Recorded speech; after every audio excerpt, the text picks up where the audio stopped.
So we're going to have a session on CCS in what we've said is the Middle East, but actually is, I guess, a bit of a larger area, as you'll see. And we've got three speakers, but one of the speakers covers two countries. So that's all very, very good. So our first speaker is Mohammad Abu Zahra from Khalifa University. Mohammad, I know, has worked in CCS for a long time and is going to give us quite a nice technical presentation. Please, Mohammad, over to you. Yeah, good morning or good afternoon, everyone. Thank you, John, for the introduction and for the UKCCS Research Center for the invitation. So I'll try in 10, 12 minutes to cover some of the activities happening in the UAE related to CO2 capture. So I'll try to touch on two elements. The first one, current and future plans for large-scale projects. And then I will have the chance to also introduce our research center, Carbon and Hydrogen, which is one of the main players in the research field related to CCS. So if we talk about UAE, we talk a small country, a very good economy, industry is getting bigger and bigger, and we can see that how the country developed is related to the CO2 emissions. So from establishing the country in 1970 up to now, the CO2 emissions has been increased. It's considered being one of the highest countries if we talk about carbon emission per capita, because we have small community or small population, but large industrial and power requirements. Why I'm showing these slides and focusing on the industrial part, because there have been major announcements also recently in the news about UAE shifting to more industrial economy, and they are inviting major investors in different industrial sectors. So in the coming year, we would expect still energy demand to keep increasing, and that would be related also to carbon emissions related to the industrial sectors. Next, please. So that's the projected CO2 emission in Abu Dhabi, being the major oil and gas emirate in the country, and also related to the industrial sector as well. UAE, as per some statistics, is the third country in the world in CO2 emission per capita, and that's being a small country, but a developing country with economic being growing over the years. So technologies like CCUS has been encouraged here in the UAE. Big projects are coming on board, one operational, and there are some bigger plans also to fulfill the promises and what has been put in the indices on the commitment of the UAE for cutting down on carbon emissions. Next, please. So some idea about how the plan look like. If we talk about large-scale projects, the Abu Dhabi National Oil Company, ADNOC, is leading that. Together with Masdar, a few years ago, they started the first project getting CO2 from Emirate Steel site, and that's what we call a Riyadh project, and then use that for injecting the CO2 for enhanced oil recovery in a couple of oil fields belongs to ADNOC. Now, this project has been operational for over 5-6 years now, but there is a large potential to growth, and ADNOC is currently investigating how much CO2 they would need. And the CO2 would be needed to replace, for example, the associated gases and natural gas being used to pressurize the oil field and take that for more power generation, industrial and domestic use. And they have identified some internal sources within ADNOC, how much CO2 is being produced from the oil fields and other refineries resources. But also there are some other sites related to the power generation, aluminium production as well. So there is a great potential connecting the demand, the increasing demand on CO2 and linking the sources available locally to capture the CO2 and utilize it for enhanced oil recovery or other applications. Next. So we started seeing UAE on the map when it comes to global CCS facilities as per the Global CCS Institute figure. What's special about this project in Abu Dhabi? It's the first project related or connected to iron and steel production in the world. The current capacity is 800,000 tons a year. All of it is coming from Emirates Steel, being transported using a pipeline, and then the CO2 is injected for enhanced oil recovery. And as I said, has been operational for a few years now. Also on the map, I think Tidjani will be talking more about it, is the Saudi Arabia project. Also, Qatar is coming on board with the largest scale LNG CCS project. So there are, like, I would say the interest in CCS is increasing in the region, not only in the UAE, but in other Gulf countries. And we started seeing more and more plans for big scale projects, either connected to natural gas, petrochemical industry, or enhanced oil recovery. Next, please. So the concept or the drivers for CCS in Abu Dhabi and UAE in general, we talk about multiple elements. Strategic gas demand and enhanced oil recovery.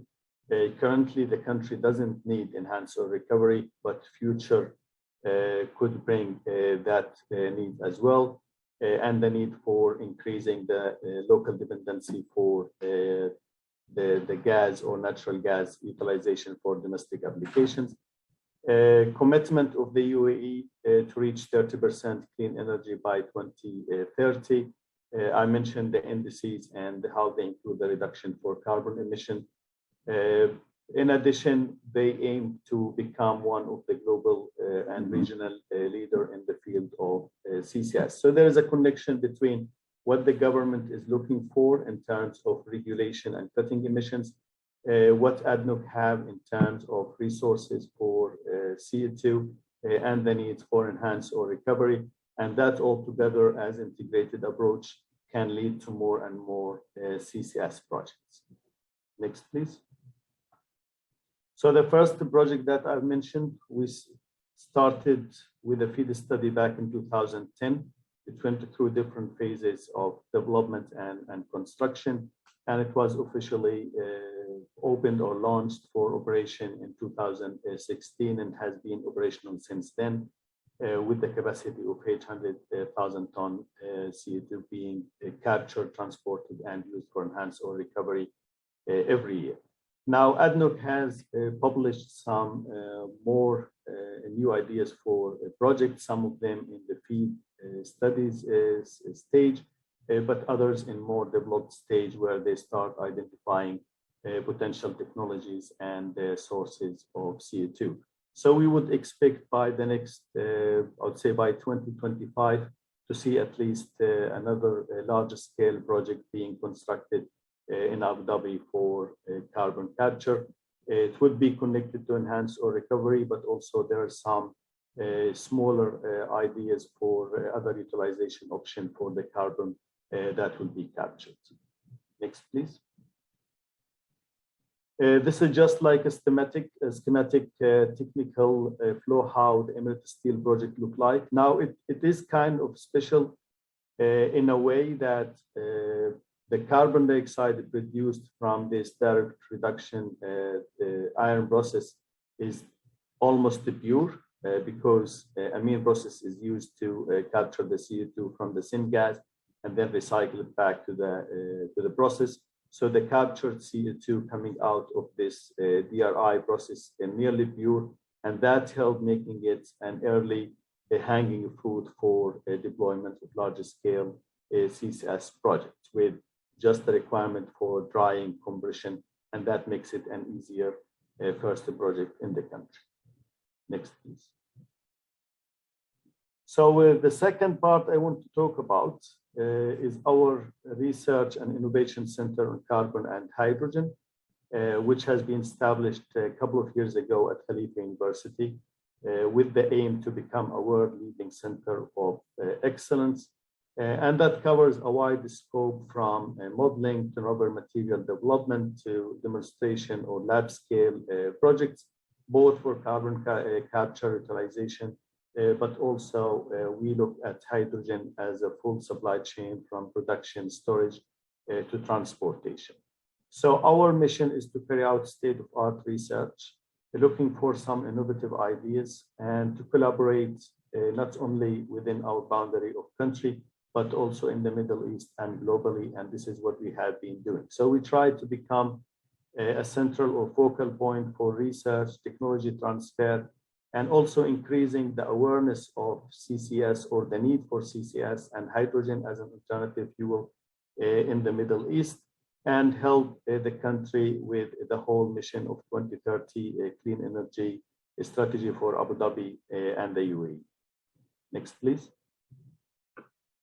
So the center consists of 4 major themes, well integrated. So we have a theme focusing on carbon capture, and that's the one I'm leading. And under that one, we work on different elements from the development of some novel materials into process evaluation and modeling. And we aim to produce some novel capture processes which could be used for, or the CO2 produced from these processes could be used for enhanced oil recovery, or can be utilized and converted for some useful products. The second theme is the CO2 utilization. Different projects and processes, I'll present them in the next slide. And this team is being led by our center director, Professor Lourdes Vega. And in that one, we look for a direct conversion and also a utilization of the CO2. When it comes to hydrogen, Professor Dimitri from mechanical engineering is leading that theme. We work on projects like hydrogen sulfide splitting or also ammonia as an energy carrier, and also on the network and the full integration of hydrogen as a carrier in the country. Another important theme is the outreach and dissemination. We have a very good knowledge in the country on why clean energy is needed and how the mission of the country to reduce carbon dioxide is important. But we try also to contribute by educating kids at schools and students at universities and work with local and international stakeholders on to increase awareness and how CCS can contribute into that country's mission. Next, please. So if we look at a first integrated approach for this center, this is the initial project that has been awarded under the center with our internal funding. On the capture side, we have 2 major areas on novel materials for CO2 capture and advanced process evaluation and integration.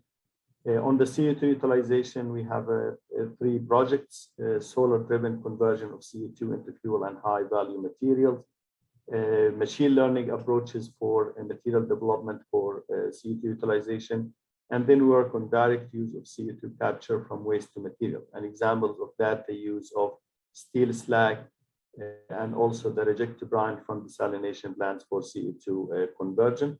On the hydrogen side, materials for and systems for hydrogen production and storage. I mentioned ammonia as an energy carrier as well. And then we have an integrated approach to develop strategy and planning for combined hydrogen CO2 local network. These 3 themes feed in for the overall target for increasing awareness, dissemination, and knowledge transfer in the country. So for the CO2 capture theme, I don't want to take too much time, but as I've mentioned, our aim is to develop some novel materials, processes, and technologies for CO2 capture. Currently, we are looking some ideas for hybrid systems where we combine high efficient solid sorbent with some advanced liquid materials. And we try to work with different entities globally and locally as well with the Abu Dhabi National Oil Company, the different stakeholders when it comes to industrial partners like Emirates Steel and the utilities companies in Abu Dhabi and Dubai. Next slide for the CO2 utilization. We are developing high efficient catalysis for or catalyst for CO2 photocatalytic and thermochemical conversion. The waste to material is a very important element in the activities we are doing because, as I said, we have an increasing industry in the country. We have increasing demand on water desalination. And all of these industries and desalination, they, in addition to increase the carbon footprint in the country, they have their own waste. So we try to combine these waste with the carbon produced from the power generation and the industrial side and come up with some useful materials and new products, like combining rejected brine with CO2 capture. We can have soda ash and other materials produced. On the third theme, next slide. On hydrogen, materials, process, overall economic evaluation and feasibility studies are being conducted for the potential of making UAE as a hub for hydrogen production and export. And that brings the need for a fully integrated network for hydrogen transportation and utilization. And we are utilizing some modeling tools to build these networks and evaluate them for the country and the region, and how could that help the strategy of the Abu Dhabi to become an exporter for hydrogen as an energy carrier. Next slide, please. The outreach, we work with the local governments, local schools, universities, internationally with many research and stakeholders, and with the government we try to help them in terms of like their commitment and how they can reach the outside world, being a hub for clean energy and carbon dioxide reduction. So overall, if I think with that I will conclude. Go to next slide. If we talk about our center in short, we are talking about an integrated approach. We serve companies like ADNOC in terms of their research need and activities. We work with other stakeholders in hydrogen production and material utilization. So we kind of like becoming the research arm for this type of research in the country, and work closely with Abu Dhabi National Oil Company and the ministries, who are the leaders when it comes to large scale deployment and large scale projects. Thank you all. Thank you, John. And I will be looking forward for discussion at the end of the session. Thank you. Thanks very much, Mohammed. So we'll go over to Darshak Mehta, who's giving us a very well-researched presentation on CCS prospects in India and Pakistan, I think. So Darshak, please go ahead. Thank you, John. Thank you for giving me an opportunity to be present here in UKCCSRC conference 2021. So let's start with I'll be looking at Pakistan and India. This presentation will be covering the NDC commitments of both the countries. It will show the status of power sector, refinery and cement, and will ultimately say what are the opportunities in each country. Next slide, please. CCS prospects in Pakistan, one can try to understand through what they are saying in terms of INDC statement. Let's try to understand the emission reduction priority of Pakistan first. What Pakistan is saying is they intend to reduce up to 20% of its CO2 emission compared to its BAU, baseline emission, BAU condition by 2030. It is subject to availability of international grants, and the grant is estimated to be of order of $40 billion.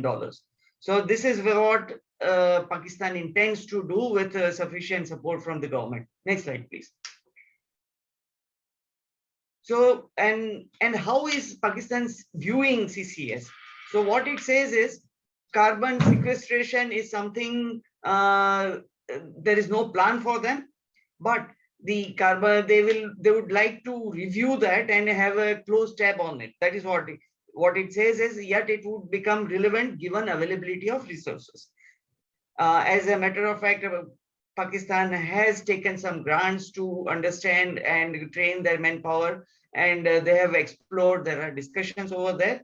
But as the NDC says, they do not have the very strong strong favor for CCS as a GHG reducing tool. Next slide, please. Let's try to see what are the emission sources in Pakistan. Almost 46% of its GHG emission is coming from energy, that is fossil fuel. 5% is coming from industrial processes, and rest is from land uses, agriculture, etc., where CCUS is not going to play a major role. Next slide, please. Now, this is what the energy sector or power sector looks like. I mean, energy sector, this is not including so much of the transportation, but then this is more from the perspective of electricity generation. So the yellow mark is of 2021 picture, and the orangish picture is by 2030. So as you see, the fossil fuel based power plants, they are almost reducing, or they are except for local coal, or they are not increasing. But there is a huge amount of increase in terms of non-fossil fuel or renewable energy sources. So this is what is going to be the picture. Overall, the energy intensity of the Pakistan grid is going to be reduced. The next slide also shows the same thing, but this is in installed capacity, and this is in terms of gigawatt hour that are generated. Next slide, please. So let's see another important sector for Pakistan. This is a presentation of cement industry in Pakistan.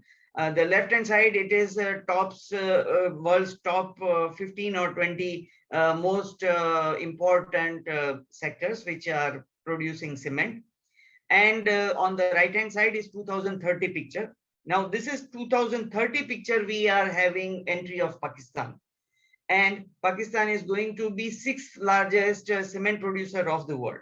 So looking from that perspective, Pakistan is going to have very important role. Its GHG emission reduction will be very much driven by this reduction in cement sector. Although it is having 5% at that point of time, if we go further, there is going to be big amount of GHG emission that is going to come out of the cement sector because of very nature that it is there. Next slide, please.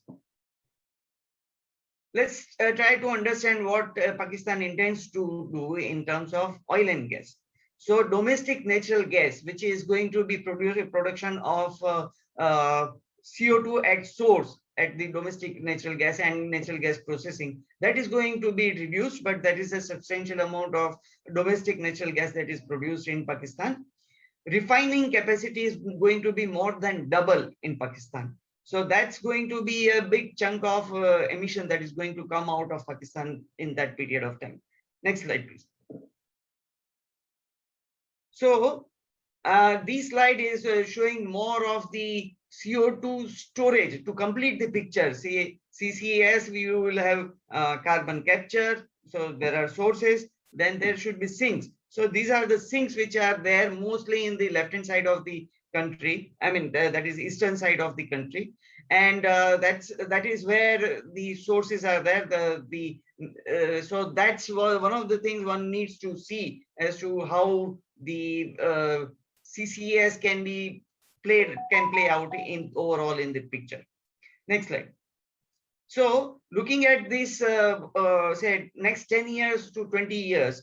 What Pakistan is going, the sources of or the attraction for CCS in Pakistan is going to be, first is going to be the cement sector, next domestic gas processing and refining industry, and then there is going to be domestic coal-based power plant that are going to come up. And fortunately, these power plants are going to be highly efficient, supercritical coal-based power plants.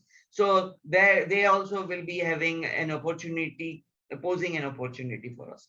Steel and fertilizer, that will be another sector, but I don't have much of an information on that. But even in steel, Currently, they are 26 in the world, but they are going to move up the ladder quite very soon. They have increased their per capita, car consumption. A lot of construction is going on. So that is going to be a huge demand in those sectors also, and local production that is likely to increase the opportunities for in Pakistan for steel and cement fertilizer sector also. Next slide, please. Okay, so now we come to India. There is a fairly different picture from Pakistan as far as India is concerned. It is in terms of scale, in terms of diversity, both the ways it is going to be a little different. Scale, of course, is bigger, but even in terms of industrial base, India offers a bigger opportunity, which we will come to see a little later. And that is how it is interesting to learn what India wants to do in terms of it is NDC, or Nationally Determined Contribution, which they have presented to UNFCCC. India has said that it will be reducing emission intensity of GDP by 33 to 35% by 2030 compared to 2005 level. So it is 2005 is the level, is the base, and by 2030 they will be reducing the emission intensity, just like China has done, by 33 to 35%. So it is economy-wide approach that has been taken. The other target that India has taken for mitigation is they will be having 40% cumulative electricity installed capacity. This is something we will come to know through the data. And last is, of course, through 2.5 to 3 billion tons of CO2 equivalent removal through carbon sinks. And this is through reforestation and not through carbon sequestration as we understand from, say, traditional point of view. Next slide, please. So these are the this is the emission intensity in Indian economy in 2016. Electricity production is contributing almost 40%. Iron and steel 5%, cement is giving almost 6%, and refinery is giving 3% of its emission. So these sectors put together can put up almost more than 50% of the India's emission. So these are the points where one needs to concentrate, and this is also the place where you will have concentrated sources. Next, please. Gases wise, almost 76% of India's GHG emission is coming out of CO2. So CO2 is the source which they will be concentrating. Methane, of course, is second, but that is not very much important from our point of view of capturing CO2. Next point. Next slide, please. Okay. So these two, the next two slides, they are giving you a picture of India from 2018 almost, or 2021, May 2021 to 2030 projected emission. The overall contribution of coal and fossil fuel is reducing from almost say 60% to say 53%, while the overall electricity consumption has increased. So there is going to be, just like Pakistan, next slide please, there is going to be a huge amount of addition through renewable energy sources. As it can be seen over here, orange is 2030 picture, and the large amount of electricity generation is coming out of solar and wind. And of course, there is some increase in coal-based power plants, which are mostly going to be supercritical, fortunately, and that is something which is going to be a source of emission reduction. Next, please. Now, this is the picture that is drawn by IEA about India's overall emission that is going to happen from 2015 to 2050 in terms of cement production. And countrywide distribution is given, and you can see that there is going to be a largest amount of emission that is likely to be happening, or the largest amount of say opportunity that is there in emission reduction through CCS, that is in India. So that's what one needs to have a look at it. Next, please. Now, this is the per capita steel consumption of India, which is much less than overall world production. World consumption figure is of the order of 500 to 550 tons per annum per person, whereas in kg per person, I'm sorry, whereas India is of order of 230 or so. Now, if you see the steel production as per the steel sector capacity roadmap of India by 2030, from current steel production of about 115 to 120 million tons per annum to it is going to increase to 300 million tons per annum. So that is where you will be finding, as you must be, this August gathering need not be told what is the intensity of the CO2 coming out of steel mills. And that is what will tell you as to what is the opportunity that is coming up in India in terms of steel sector for CCS. Next, please. Okay, this is where we can see the sources and sink of in terms of India. So we can see that there is a large amount of CO2 sink that is possible on the coastal regions of India. So on east coast as well as on west coast, and of course in northeast of India. That is where you are having a lot of sink over there. As far as the emission sources are concerned, they are again on the western side of India, on the near the coastal zone. So source and sink are matching fairly well over there, and similarly in the southern tip of India, which is also highly industrialized area. Now, there has been a study by an industry association which has identified 13 hubs in India for CCU, and these are going to be an important thing for us. There is one hub which is going to cost less than $50, which is very, very cheap and very attractive opportunity. And that is the place where one EOR project is just about to come up. And there is going to be a huge study going to come out very recently on the sources and sink of India. Hopefully it is published soon. Next slide, please. So let's try to understand what is India's experience on CCS so far. I mean, there have been many small bottling plants from 30 years ago, I can tell you, which have been producing food grade CO2 from various sources. There is a company called Tuticorin Alkali and Chemicals, which has actually established in 2016 world's first commercial scale CCS plant without any government aid. It is a small plant, but that has happened over there. There are companies like fertilizer companies of India which have inherently got CO2 production or capturing as a source, and they have done energy efficiency. So there is a big amount of experience on operating CO2 capture plants.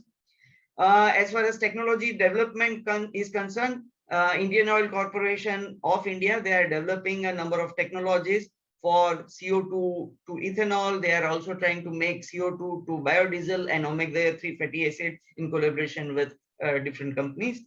There is a company called Carbon Clean Solution, which has its origin in India, and they have been supported by government of UK to develop the capture technology.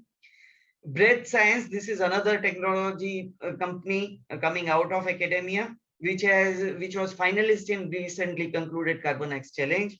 Tata Chemicals is operating a plant is working on. I think that plant has already started in UK. That's another company that is working.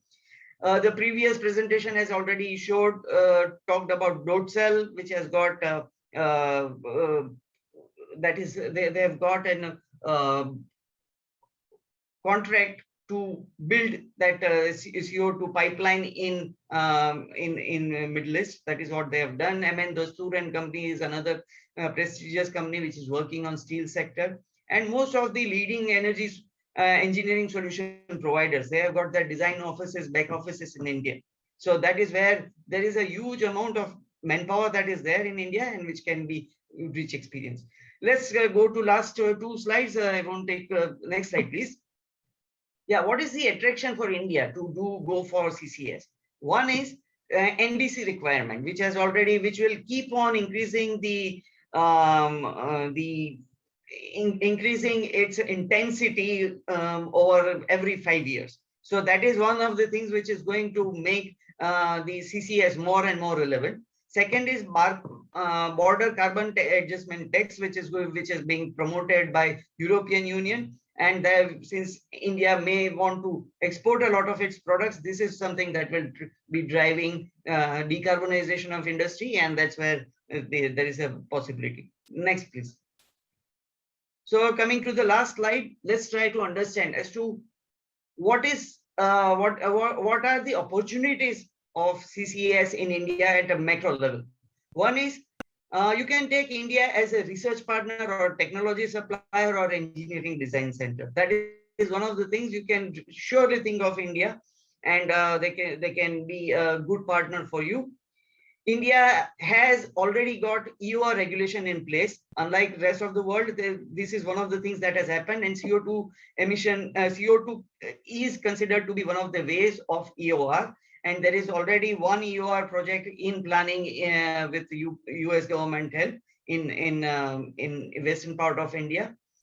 There are 13 hubs, as I've said earlier, have been identified in India. So there is a need to come up with an innovative business model, and that is something we can try to do. India is a huge market, and National Thermal Power Corporation Limited, which is an Indian power generation company, coal-based company largely, it has come out with a tender, and where you can express your interest to make methanol out of CO2 from thermal power plants. So that is an opportunity, which is immediate opportunity one can see.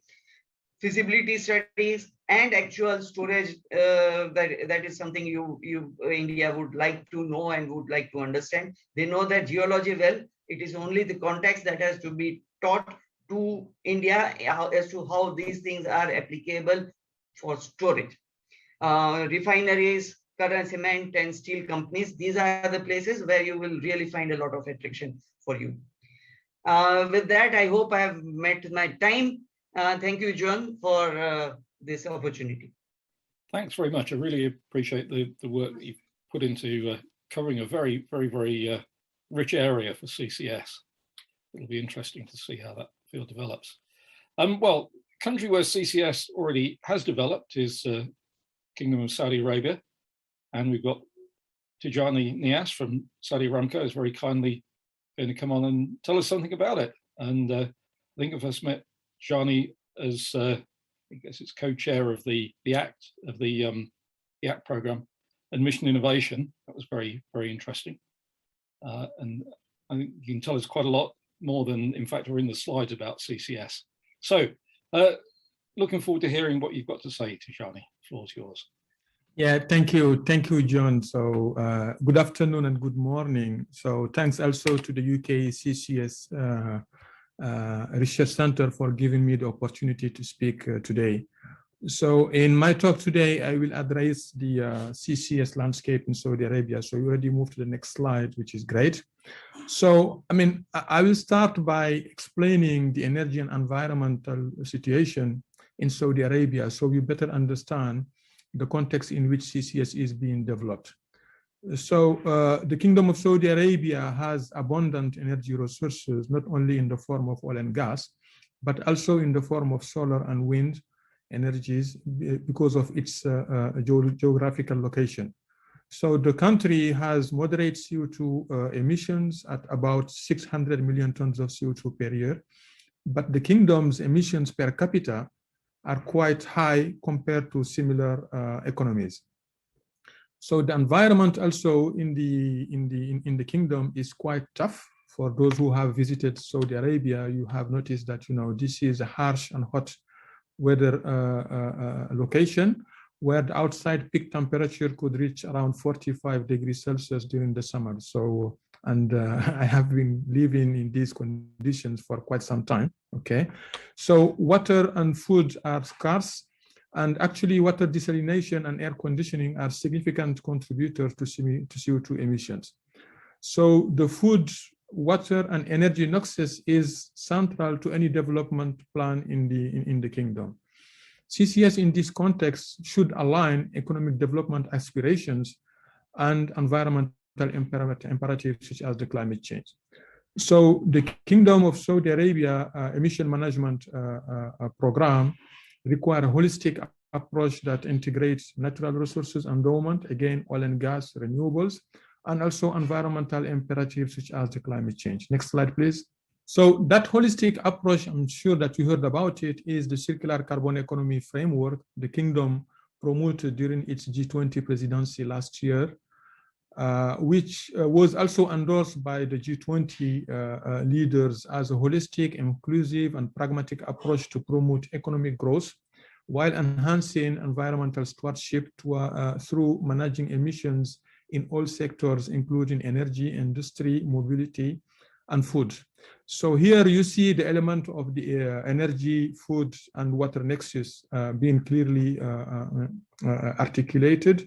And that framework of circular carbon economy aimed to be a holistic, where we use all existing and future emission solutions in addressing the climate change. So we believe that this is the right way to address global emissions, and having just a narrow focus on reducing the demand from fossil energy will not take us to where we have to be under the Paris Agreement, because if you look at many economic sectors such as cement, most of the CO2 is not coming from the combustion of any fossil fuel. Actually, 60% of CO2 emissions from a cement facility are not associated to any combustion of fossil fuels, and directly linked with the process of decarbonizing limestone into carbon oxide, which releases CO2 to the atmosphere. So that's processed CO2. So coming back to the circular carbon economy, so the concept or the notion of the circular carbon economy is based on the principle of the 4 R's. First, you need to reduce emissions through renewables, energy efficiency, and hydrogen, or even nuclear. Second, reuse emissions for food and beverage, or as working fluid for enhancing the recovery of oil, or even using CO2 as a working fluid in some supercritical power generation plants that are being developed in the US. Recycling CO2 in the form of synthetic fuels or biofuels also is very, very important, as we still will need the fuels in the future in the form of liquids. And for those fuels, mostly we will need to have a source of CO2. That CO2 can come from CO2 captured from the atmosphere, for instance. And the last but not least R is removing emissions from the atmosphere using natural-based solutions or industrial processes such as direct air carbon capture.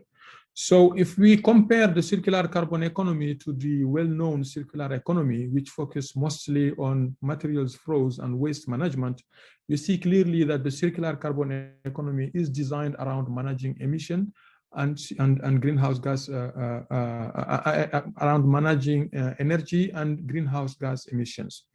And now, if you look how CCS fit into this framework, we will see that CCS actually contribute to all 4 R's of the circular carbon economy, and it is central to the CCE framework because it can help in almost of all the R's. We need to capture CO2, we need, and this is part of reducing, we need to reuse it in enhanced oil recovery or food and beverage or recycle it.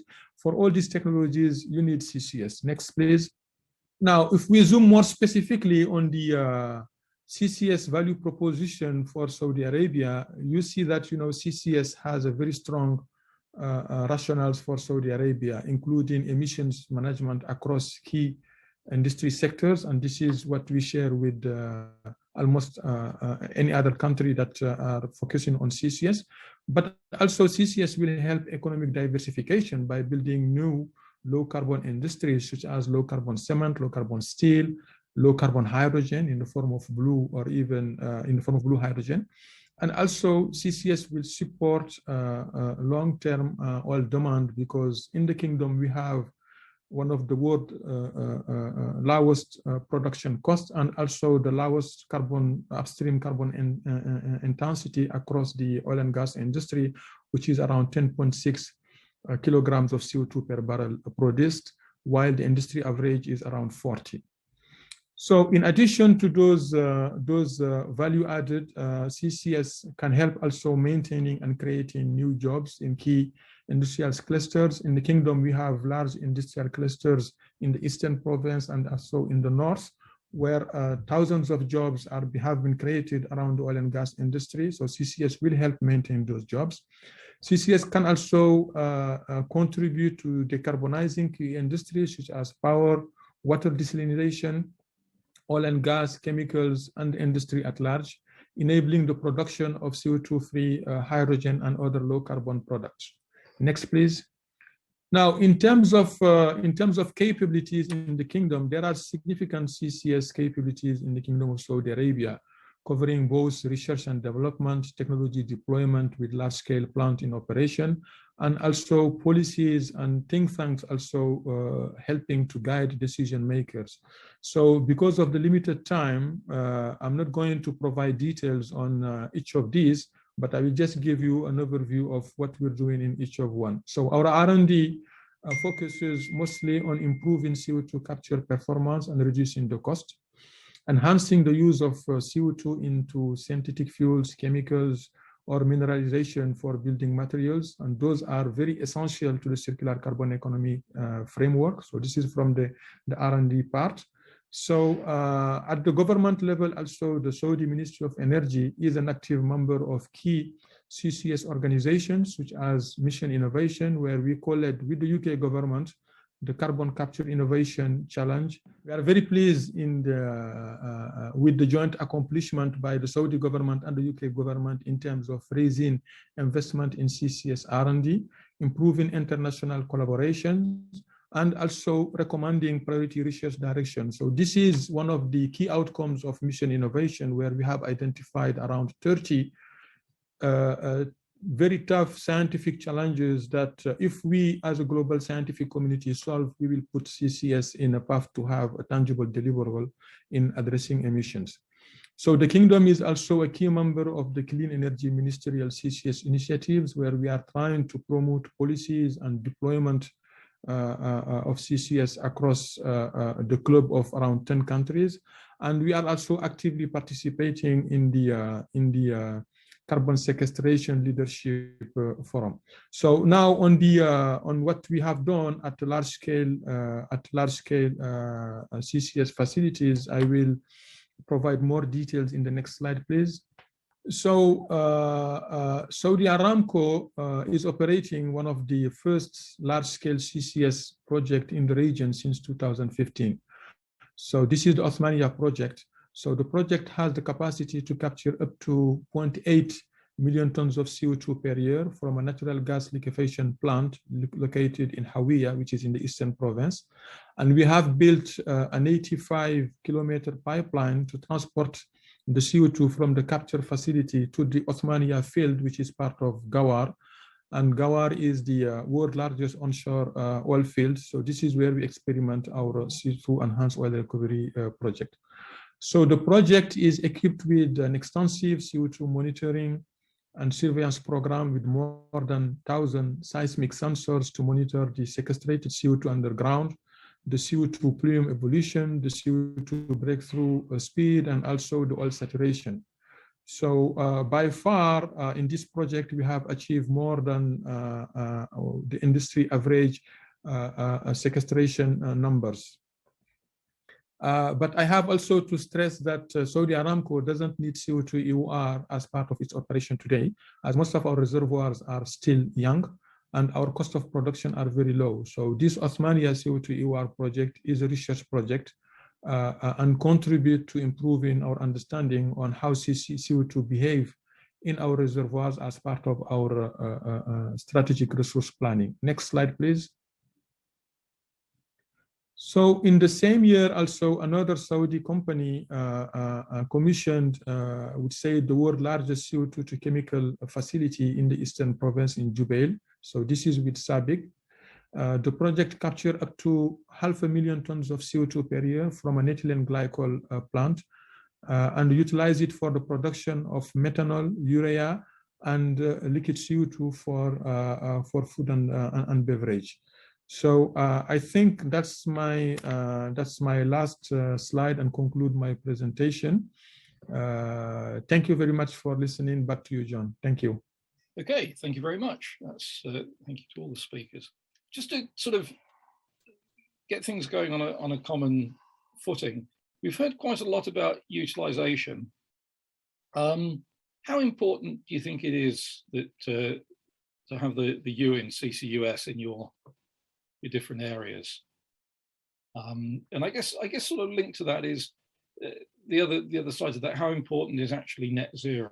Because I don't think any of you mentioned net zero as being a target. Maybe it isn't. I can start with those two questions. So first on the utilization, again, in the context of Saudi Arabia, CO2 utilization is very important because this is part of recycling CO2 into the economy by reusing it or utilizing it to produce low carbon footprint. But at the end of the day, the judge will be the life cycle analysis to further understand what's the real carbon footprint, and we're working on that one.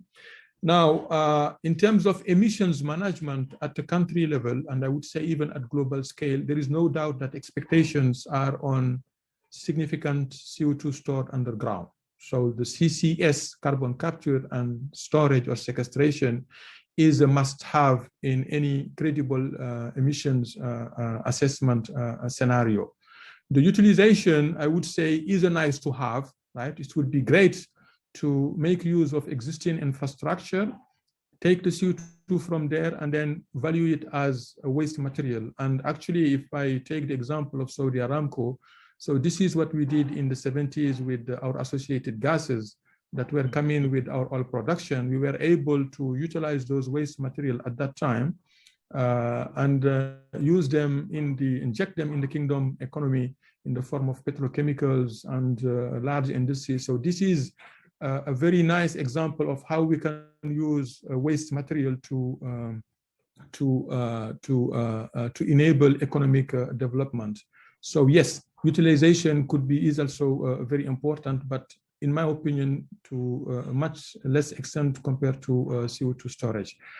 On the net zero part, so there is no official government communication in any target for net zero. But the principle or the implicit idea in the circular carbon economy is to achieve carbon neutrality by giving some space to all solutions, CCS being one of them, hydrogen being another one, natural-based solutions, direct air carbon capture, energy efficiency, renewables, nuclear, and you name it. So that's the idea, and there is a strong belief that, you know, if we are able to realize the vision of the circular carbon economy, then that would put us in a path to net zero. Thank you. Thank you. Mohammad Abu Zahra, do you want to comment on that? that? Actually, I think there are some major similarities in the economy between the Gulf region. So I think similar to Saudi Arabia, in the UAE, there is a direct link with the oil and gas and the petrochemical. Utilization options would be a very good, fruitful business case to start with. But I think the long target is going for larger scale sequestration. And for all these utilization options, there are two important elements: the life cycle assessment and the scale. Can we really utilize larger quantities and still make sure that it doesn't go with a very high percentages to the atmosphere? So we really need to focus on the remove and the reduction of the emissions. The targets for the overall energy sector in the EU is going in a gradual steps. There is a target for the 2030 vision. Part of it has been achieved with the opening of the new nuclear power plants in Abu Dhabi. Both came online operational in the last couple of months. There is some talks about clean coal, for example, to be installed by 2028 in Dubai, which will contribute 7% of their overall energy production. And that definitely would require CCS to be integrated with it. So there are like multiple targets. Still, I think net zero is the long-term target everyone is shooting for, but we are moving gradually with some specific steps with a different contributor from the power and industrial sectors. Darshak, what's your thoughts on the assessment of the utilization? Yeah, utilization is, in Indian context or any developing countries context, utilization is very important. As it was said, that it is the first thing that will make it a primary business case, because that is what will drive things for the individual industries. just for meeting the targets, I don't think anybody is going to do it. So utilization is important, and that is what is being done by a lot of people. Say, like in my presentation, I've said Indian Oil Corporation, they are trying to work out as to use refinery of gases to make ethanol. They are also trying to make, some fatty acid and omega-3. That is what they are trying to do. The first commercial scale project without any aid that came, that was also to make soda ash in India. So that is what has driven the things without having any government support or scheme whatsoever.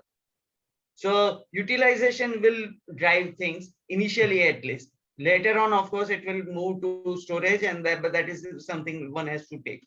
As far as net zero is concerned, that is something very important from private industry's perspective. A lot of public sector units and private sector units in India, they have started talking about net zero. The targets are amazing. Some of them are 2035. There is another target for 2040, and rest, of course, are at 2050. So at individual levels, they are moving to that kind of figure. And for them, they are, I mean, so for those who are having 2035, it is tomorrow actually. So how they are going to do it, and these are the people who are really actively looking at CCS as something they want to do. So, I mean, just something else. Water was mentioned, I think, everywhere as a critical resource.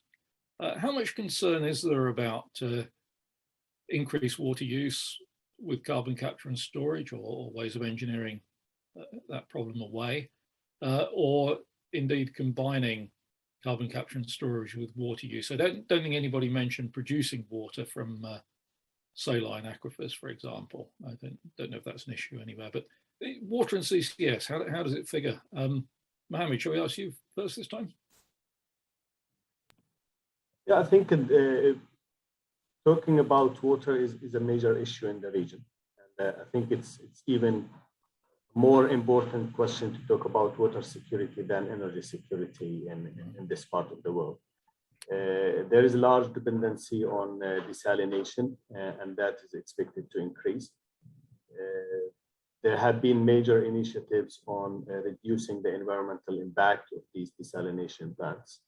And that goes from maintaining a good marine life after discharging this salty water or brine into the Gulf, looking at some initiatives in increasing like these mangrove planting around the sea, which can help also in removing some of the CO2 and stabilize the levels of salinity in the water. But also there are some talks about how CO2 could be useful in solving that problem. And we worked locally with a couple of companies on looking for these utilization options. Rejected brine is coming out with a very high concentration. Instead of sending that back to the sea, we can react it with the CO2, something similar to the Solvay process, and have some valuable products out of it. On the top of that, there have been a government initiative to look for what they call zero brine discharge initiative. And they invited the major desalination and water technology companies globally. And they established 5 large-scale pilot units where they're aiming for a zero discharge of brine back to the sea. And they have selected 2 of these to go for larger scale in the coming years. So water usage, water utilization, or reject brine utilization, how to reduce the environmental impact of that has been handled by many entities. Ministry of Climate Change doing lots of work on maintaining the environment issues and marine life. Ministry of Energy and Utilities companies are aiming for decarbonizing on the long term the desalination sector, getting electricity from nuclear power generation. Integrating that with CCS is also on the table as one of the options. But definitely water is very essential. There have been some discussion on how much water also we would need for these CO2 capture projects, and will be some limitation there. There have been some studies done with the Ministry of Energy on replacing coolers with air coolers, recycle more water. So there are a good awareness of the issues around the water. And there are more and more activities coming up to holistically solve such an issue or deal with it at least. Tidjani, what's the water thoughts in Saudi? Well, I mean, I think I can borrow, or I could comfortably borrow of most of what Mohammed said, because we face the same challenges. So water is a key resource in the kingdom, and most of our today's water production comes from power plants that are powered with natural gas or oil-based product. But there is an ambitious program to move into solar-powered reverse osmosis plant for water desalination. So that would provide most of the answer for reducing emissions in water production.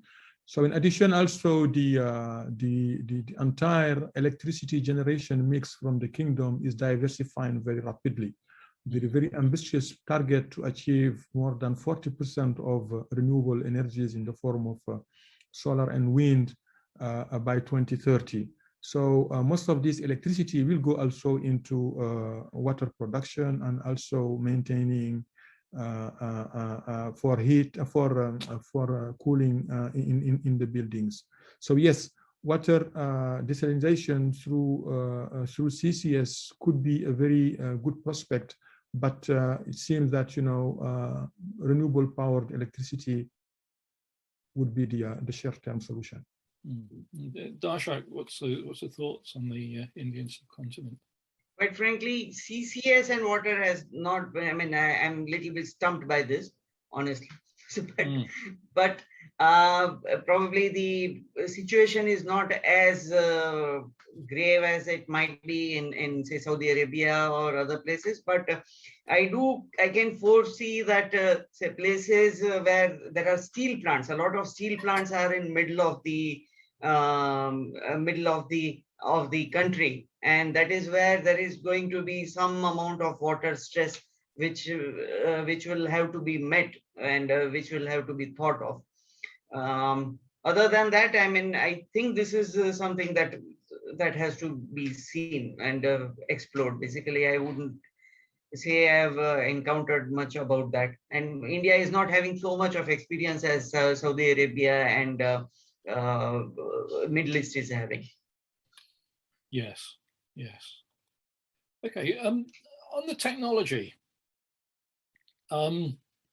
if you had to pick one or two important technologies or things that you'd like developed in the regions, what would they be? Let's actually start out with you this time, Darshak, to put you on the spot again. What do you think the sort of the favorite or best technologies would be if they could suddenly appear? Yeah, I mean, as we discussed earlier, the issue is going to be more on utilization. So the first thing, as far as India, one of the biggest thing India is facing right now is energy security. So from that perspective, government is trying to push through a lot of alternative fuels, and for one of them is ethanol and methanol that is being taken up in a big way, and of course hydrogen.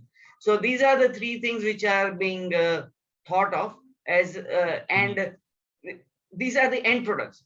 Government has not so far said what are the means through which you need to have this. And all these three things, ethanol, methanol, as well as hydrogen, they can have CCS has a role to play in that. So that will be one of the first things that one should be looking at it. And in context of India. In fact, today only there is a committee being formed in India to make hydrogen out of coal in India. Government has set up a committee for that.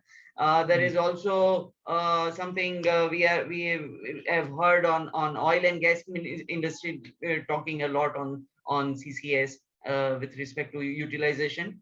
So these are some of the biggest things which we can do. In fact, I was involved in a study a while ago wherein we talked to a cement industry, And we did a pre-feasibility study of making urea out of cement exhaust. That is what we tried to do, and that study is published actually, and it is on the website of ADB, and you may want to have a look at it. That's another interesting thing that can be seen. And of course, mineralization is something that needs to be explored a lot, and with so much of construction going on, probably that can be a silver bullet. Tidjani, what technologies do you think Kingdom of Saudi Arabia would like to have appearing? I was saying that that's a difficult question, because if I look at the menu of solutions, they are all exciting from a scientific point of view.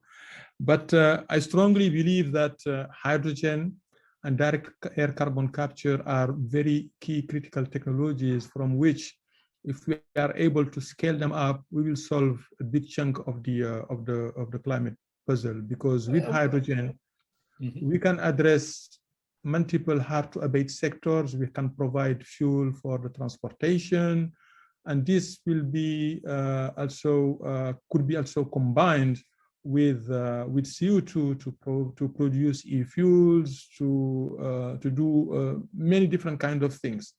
Now, having said that, I think I like very much electrochemistry, because I think it will help address multiple problems such as CO2 conversion, batteries, electrolyzers, fuel cells, you name it, and the use of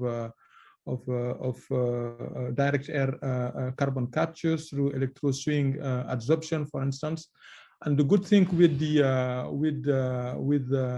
electrochemistry is that, you know, it's address again multiple technologies, and we can use different type of designs to enable several things, and also the manufacturing processes, you know, should be similar.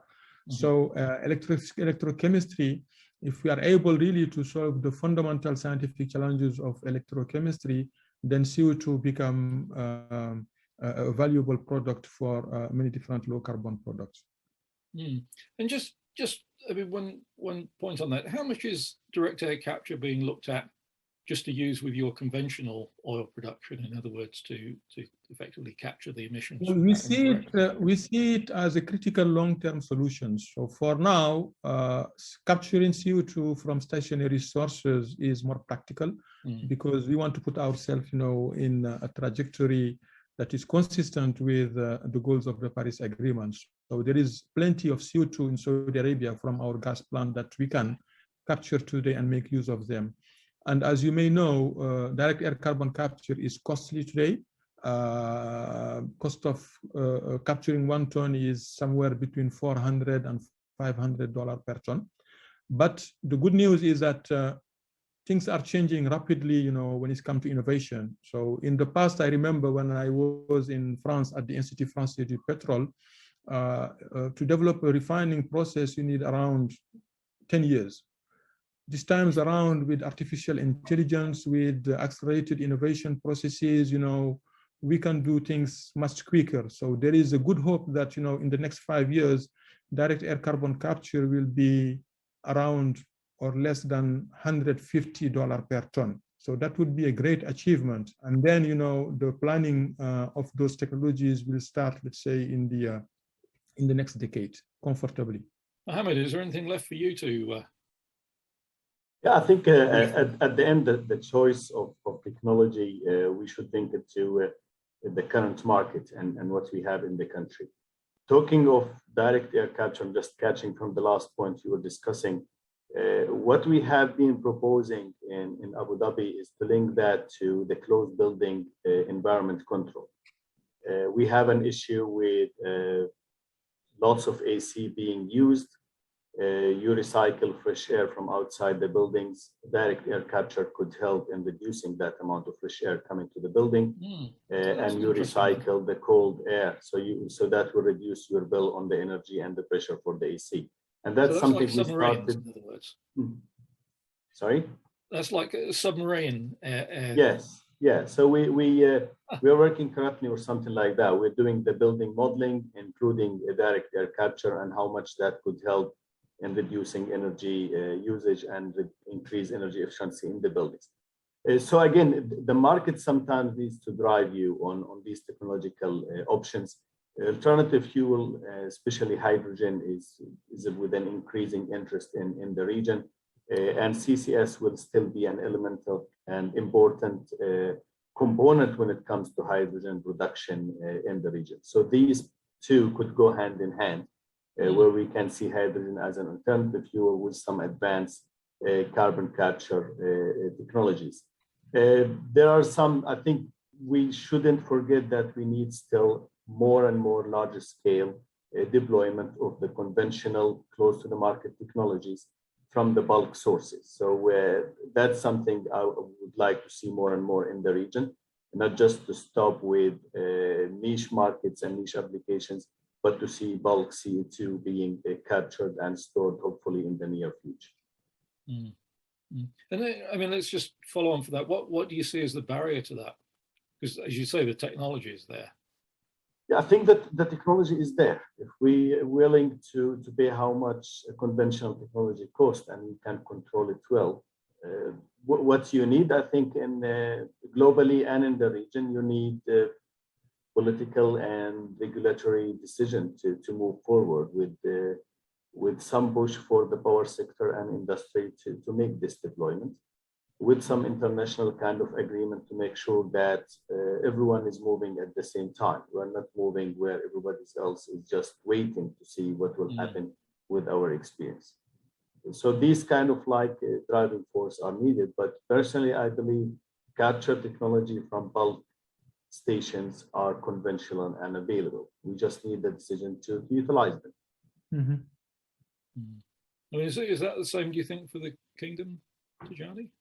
Ready for some larger scale deployment using, you know, I guess by definition available technology? Well, definitely. So in the Kingdom, we have some of the world's largest gas plants to supply our power sector industry, and those are the clear target for low-cost deployment of carbon capture. So, and this can be done right away with existing technologies, but carbon capture is, I mean, for practical action, it's not only about the cost of capture. You need also to have the right infrastructure in place. You need to have also the right policies in place. You need to have also the right legal framework in place to guarantee to the project developers that, you know, there is a long-term liability transfer between the project operators and then the government. So there are many different things that we have to put in place before we deploy CCS. So in the case of Saudi Arabia, as part of the circular carbon economy, we have launched last year our circular carbon economy national program. Within that program, we're looking at all the instruments that we need to put in place to catalyze the deployment, and definitely, you know, carbon capture from gas plant, from some of the hydrogen plant, from some chemicals plants should be will be the first target. Okay, well, we're running over a little bit and we're coming to the end. So just very quickly, last quick question going around. I mean, if you were sharing information from these areas with other countries, what would you like to tell people, and what would you like them to tell you? Darshak, just information sharing. What are you able to share? What would you like to share, and what would you like people to tell you about what they're doing? I mean, especially, I mean, one of the things I would like to do is to convey, basically, as far as India is concerned, things are very much there. I mean, things have started moving.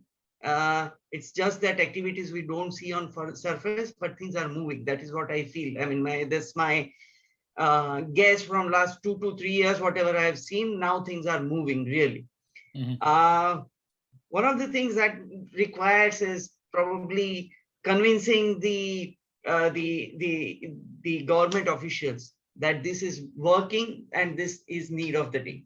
So that is one thing I would like to make sure that when there are intergovernmental dialogues taking place, probably there is a need to give confidence to the bureaucrats that this is something working, this is need of the hour, and please do that. And you have the chance to do it. It is not too so costly that you cannot do it.